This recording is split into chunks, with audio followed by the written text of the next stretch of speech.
Subscribe to Original Big Bri and follow Hitchtastic Tuesday. You don't need to go to Niagara Falls when you can eat some fried balls.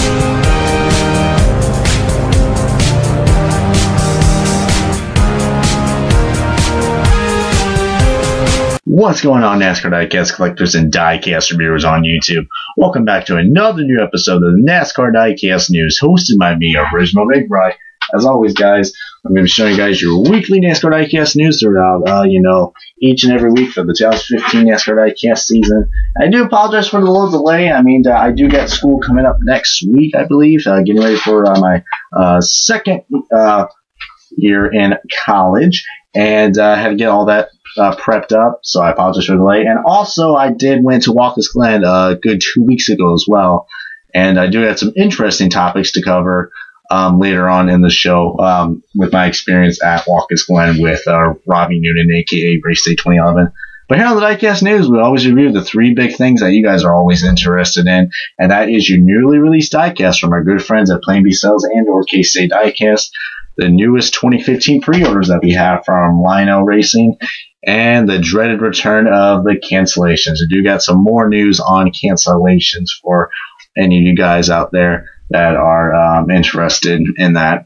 But also, we do get a special preview on a new promo card that is going to be rare someday, and I will give you a little review on that, and we do get a selected picture on that as well from one of our fans on Instagram.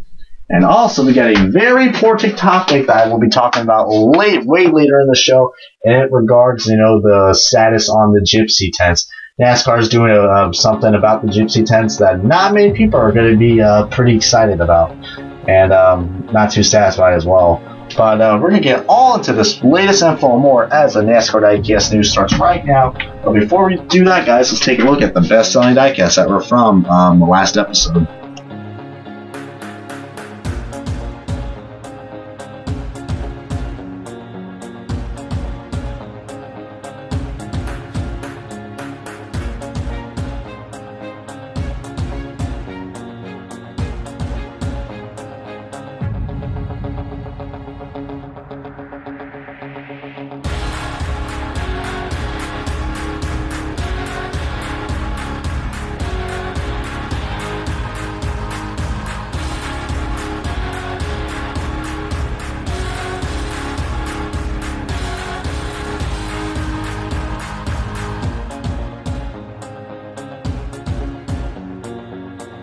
Alright, everybody, so to kick off the new episode of the NASCAR Diecast News, let's start off with your newly released diecast from our good friends at Plain B Sales and or K-State Diecast.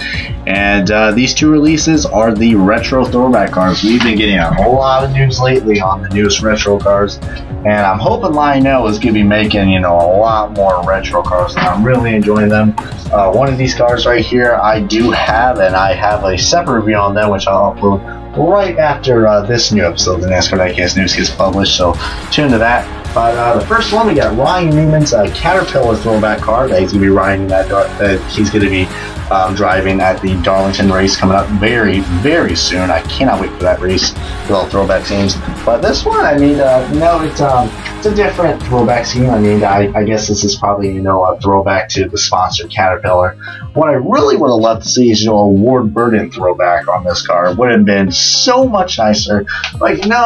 Give props to Caterpillar for doing something a little different, because the scheme that, Ryan Newman or Jeff Burton had back in 2012-ish, 2013-ish, kind of looked like Ward Burton's car. So I give props that they decided to do something a little different. And this is not a bad looking car, but if you're going to be a guy who's going to collect all those retro cars for this year, highly recommend getting this car. And the next one, I highly encourage you, if you're looking for a Kurt Busch car to get for this year, this is the one to get. Not only this is a retro car, but there are many more things I like about this. First off, I got to point off the Monster logos are on this car. And all the controversy going on with all, energy drink sponsors, I was really surprised to see the Monster Energy logos on this car. They are located in where Monster Energy should be, even on the back of the car. So that is very interesting and fairly accurate that Lionel somehow got away with that. So very interesting. And we didn't have this car on a base as well, which is freaking awesome. But nice little feature right there. And also, this is also, you know, another good reason to get this car. It's a good tribute, you know, to Jason Leffler, because he did drove this car back then in the NASCAR Busch Series. So, you know, if you're a good supporter of Jason Leffler, I highly would recommend getting this car. It will look great with that 2013 Denny Hamlin left turn car. Great addition with your collection on that. But that is all the new release diecast that we have, and very interesting. I will be, like I said, we'll be doing a review on the Kurt Busch car later soon, because I just bought that car and I do have it now, so expect a review on that very shortly.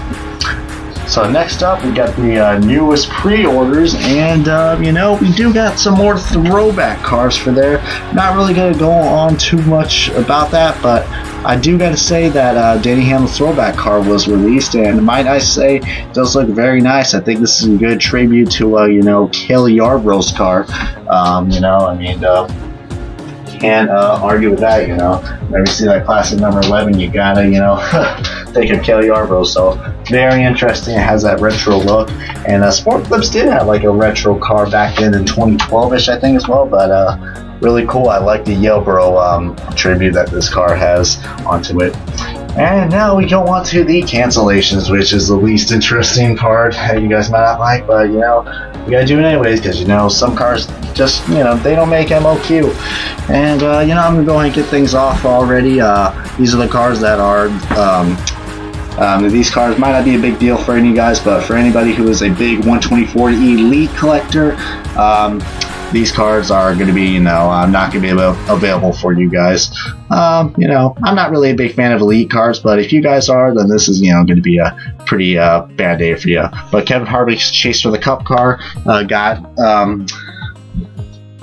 let's see, it is not going to be made in the 124 Elite version, so the standard ARC car will be available. Same thing with the Kyle Busch Kentucky win and the New Hampshire win. So all three of those cars, like I said, the Elite version is canceled. The standard 124 version will still be available, and I believe it did made MOQ, so that's good.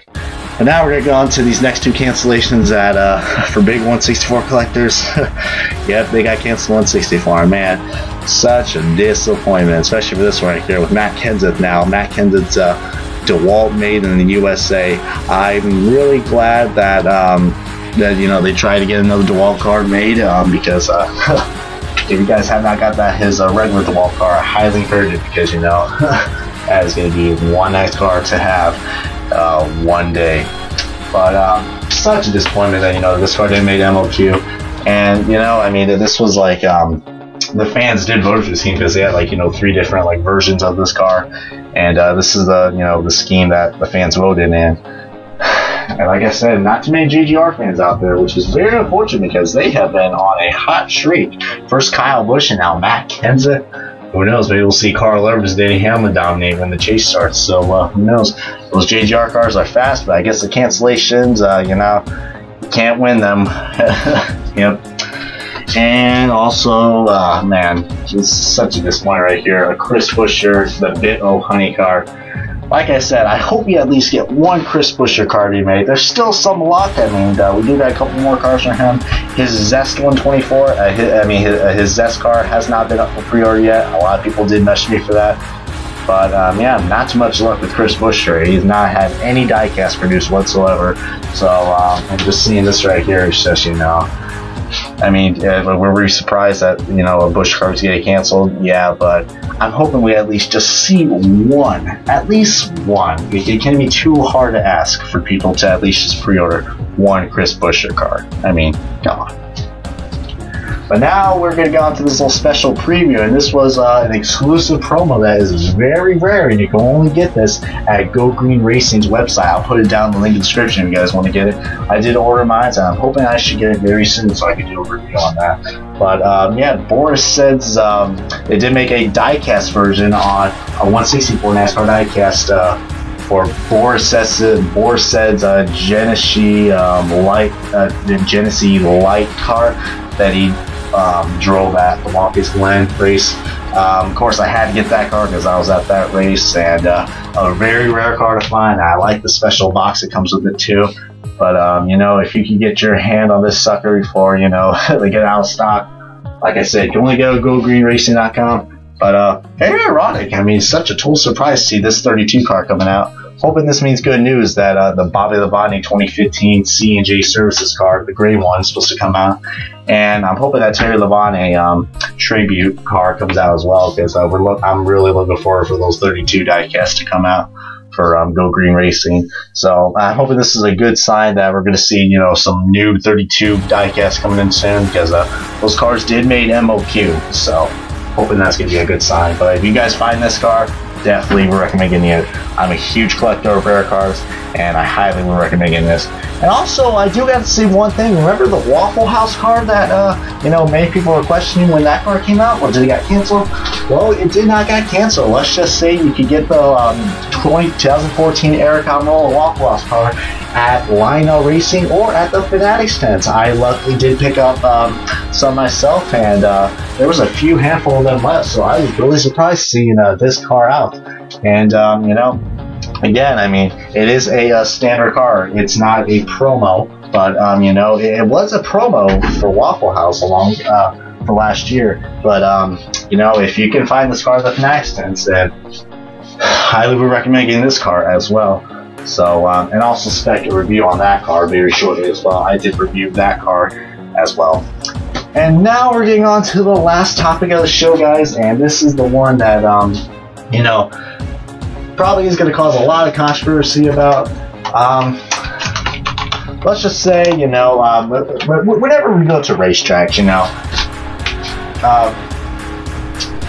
whenever we go, you know, to, you know, our usual racetracks and all that, whether it's NASCAR or IndyCar, you know, it's good to experience a track, you know, and the atmosphere, and, you know, do all your shopping.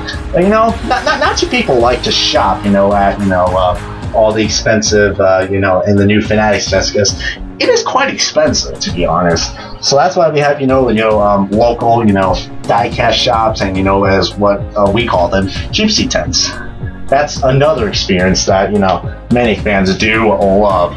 But let's just say NASCAR has a little dirty, dark secret right now.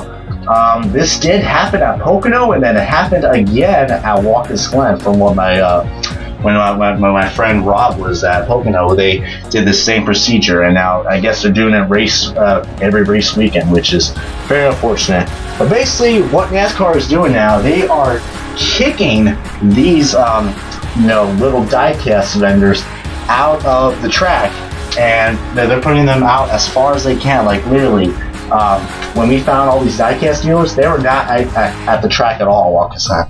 They were literally in the downtown Watkins Glen area, which is a good 10 minutes away from the track, which is unbelievable. But not only that, guys, they have threatened to remove their business license if they, you know, didn't move out of the property. Which, how can you treat, you know, your fan base like that? Especially, how can you treat your businesses like that, NASCAR?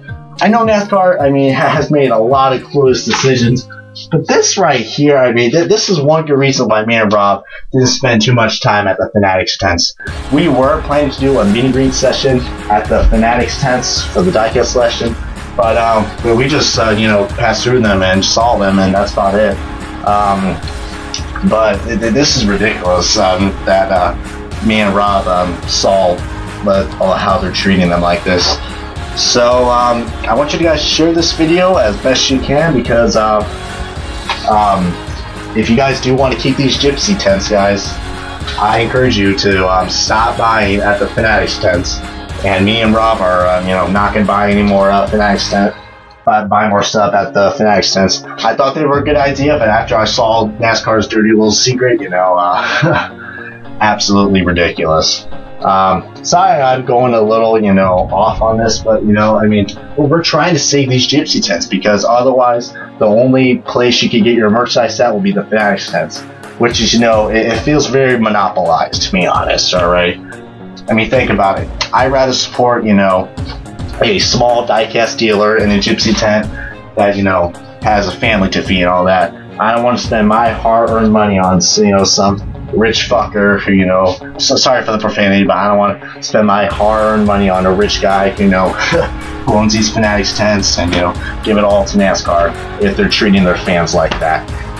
It's ridiculous, treating their fans and their businesses like that. Just unbelievable. But I encourage you guys. So I'm getting off topic, but I highly encourage you guys to support any of your local diecast dealers out there, especially when you go to the racetracks.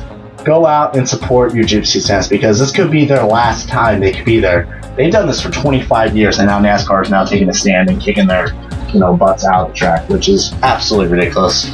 But yeah, bottom line is, I encourage you not to buy any more merchandise or diecast at the Fanatics tents, and help and support the Gypsy tents the best we can. And hopefully we can take a stand and get this moving forward, and hopefully NASCAR doesn't do any more dirty work for any more businesses out there. But other than that, guys, this has been the NASCAR Diecast News. I hope you guys enjoyed this video. As always, guys, please give this a good video, a good comment, like, and if you guys haven't already, subscribe for more on the NASCAR Diecast News or anything diecast out there. Share this video so we could get this movement forward, and hopefully we can save, the diecast community and all their businesses, because to be honest, I mean, heck, we love the Gypsy tents. They have very reasonable prices, and I'm just hoping we could just start something for this. It's for a good cause. So yeah. Other than that, guys, this has been the NASCAR Diecast News. But other than that, guys, see you guys next time here on the NASCAR Diecast News for any more of your latest NASCAR Diecast news to come. So long for now.